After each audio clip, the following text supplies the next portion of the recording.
हरे कृष्णा। राधे राधे दोस्तों। वैशाख का पावन महीना जैसे कि चल रहा है, इसमें हम आपके लिए हर रोज़ नई नई कहानी लेकर आते हैं। आज वैशाख मास की सबसे प्रसिद्ध हर रोज़ सुनी जाने वाली राम लक्ष्मण जी की कहानी हम आपके लिए लेकर आए हैं। एक नगर में जाट और जाटनी रहते थे। वे दोनों बहुत गरीब थे और एक समय का भोजन भी मुश्किल से कमा पाते। वैशाख का पावन महीना आया। जाटनी थोड़ी समझदार थी। उसने अपने जाट से कहा, मैं आज आपको 4 रोटी बनाकर देती हूँ। आप नदी के किनारे चले जाना। नदी के किनारे भगवान श्री रामचंद्र जी और लक्ष्मण जी आएंगे। उन्हें ये कहना, राम बड़े लक्ष्मण छोटे, वो बैठे अम्बे की डाली, वो बैठे चंबे की डाली। मिट्टी के दशरथ बनाए, माखन मिश्री का भोग लगाएं, दे परिक्रमा घर को आए। इस तरह से 4 रोटी देकर उसने अपने जाट को भेज दिया। जाट थोड़ा भोला था, वह लाइनें बार बार भूल जाता, इसीलिए रास्ते में दोहराता जाता। और जब वह राम और लक्ष्मण जी के नज़दीक पहुंचा तो कुछ लाइनें भूल गया। उसने कहा, लक्ष्मण बड़े राम छोटे, वे बैठे अम्बे की डाली, वे बैठे चंबे की डाली। मिट्टी के दशरथ बनाए, माखन मिश्री का भोग लगाएं, दे परिक्रमा घर को आए। तब भगवान श्री रामचंद्र जी लक्ष्मण जी से बोले कि लो, इसने आपको बड़ा कहा है। तब लक्ष्मण जी गुस्सा होकर बोले, यह तो बड़ा मूर्ख है, बुद्धिहीन है, इसने मुझे बड़ा बताया है। भगवान श्री रामचंद्र जी से भी आज तक कोई बड़ा हो सकता है? तो लेकिन भगवान श्री रामचंद्र जी ने लक्ष्मण को समझाते हुए कहा, इसने तुम्हें बड़ा बोला है तो तुम्हें इसे कुछ न कुछ उपहार स्वरूप देना होगा। तब लक्ष्मण जी ने एक बांस की टोकरी पूरी सोने की मोहरों से भरी हुई उस जाट को दी। जाट बहुत खुश हुआ और खुश होते होते रास्ते में चलता गया। रास्ते में जाते जाते उसका सामना डाकुओं से हो गया और डाकुओं ने उसके पास इतना सारा धन देखकर पूरा धन छीन लिया और उसे मार पीट कर घर भेजा। घर जाकर उसने अपनी जाटनी को आवाज़ लगाई। जाटनी बोली, ये आपको क्या हुआ है? मैंने तो आपको भगवान राम और लक्ष्मण जी के पास भेजा था और तुम ये कहाँ से आ रहे हो? जाट ने बताया कि उन्होंने तो मुझे बहुत सा धन दिया था, लेकिन रास्ते में डाकुओं ने सब कुछ छीन लिया। जाटनी बोली, कोई बात नहीं, तुम कल सुबह दोबारा चले जाना। इस तरह से मुश्किल से रात कटी। सुबह जाटनी ने फिर दोबारा से 4 रोटियां सेकी और एक पोटली में बांधकर अपने पति को दे दिया और दोबारा से उसे समझाया और जाकर राम जी और लक्ष्मण जी को कहना, राम बड़े लक्ष्मण छोटे, वो बैठे अम्बे की डाली, वो बैठे चंबे की डाली।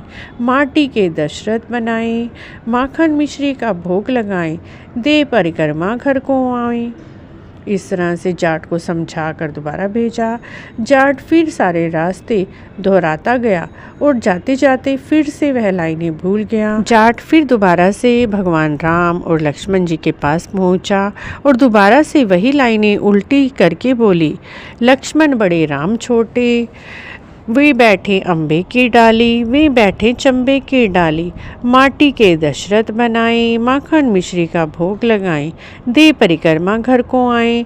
भगवान राम जी बोले, आज फिर इसने आपको ही बड़ा बोला है तो आप ही इन्हें कुछ उपहार स्वरूप दें।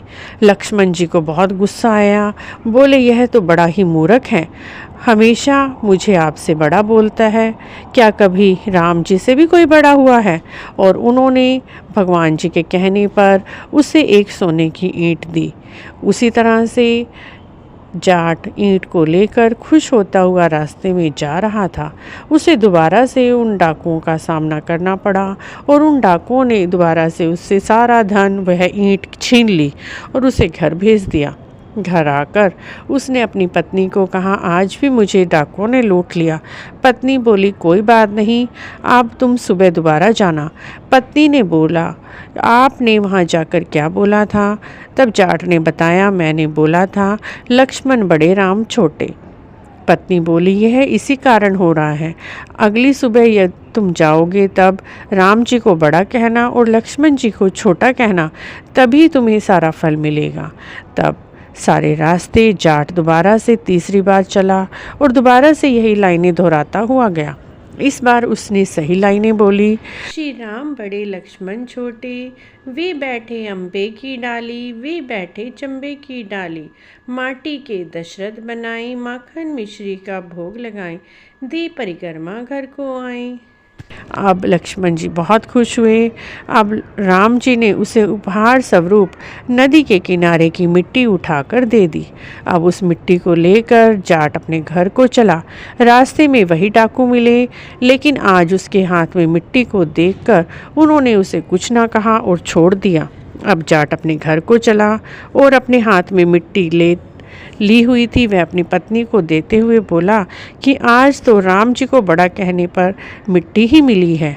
तब उसकी पत्नी बोली, चलो रोज़ तो खाली हाथ आते थे, कम से कम आज कुछ लेकर तो आए हो। यह मिट्टी चूल्हा लीपने के और आंगन लीपने के काम ही आ जाएगी।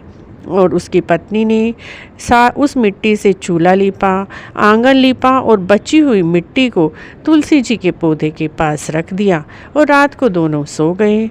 सुबह उठ के देखते हैं सारा घर हीरे मोतियों से जगमगा रहा है। जो मिट्टी भगवान श्री रामचंद्र जी ने दी थी, जहाँ जहाँ पर भी लगी वो सब हीरे मोती बन गए। तुलसा जी के पास खजाने का ढेर लग गया। तो इस तरह से बैसाख में भगवान श्री रामचंद्र जी और लक्ष्मण जी की कहानी सुनने मात्र से सभी के अन्न धन के भंडार ऐसे ही भर जाते हैं जैसे उन जाट और जाटनी के भरे। तो मित्रों, बैसाख मास में राम और लक्ष्मण जी की कहानी हर रोज़ सुनने से धन धान्य की कभी कमी नहीं रहती। घर में लक्ष्मी जी का वास होता है, धन बढ़ता ही रहता है। आपको बैसाख नहाने की हर रोज़ सुनी जाने वाली श्री रामचंद्र जी और लक्ष्मण जी की कहानी कैसी लगी? अगर अच्छी लगी है तो प्लीज़ हमारे चैनल को जरूर सब्सक्राइब करें, लाइक भी करें, शेयर भी करें। कमेंट बॉक्स में जय श्री राम अवश्य लिखें।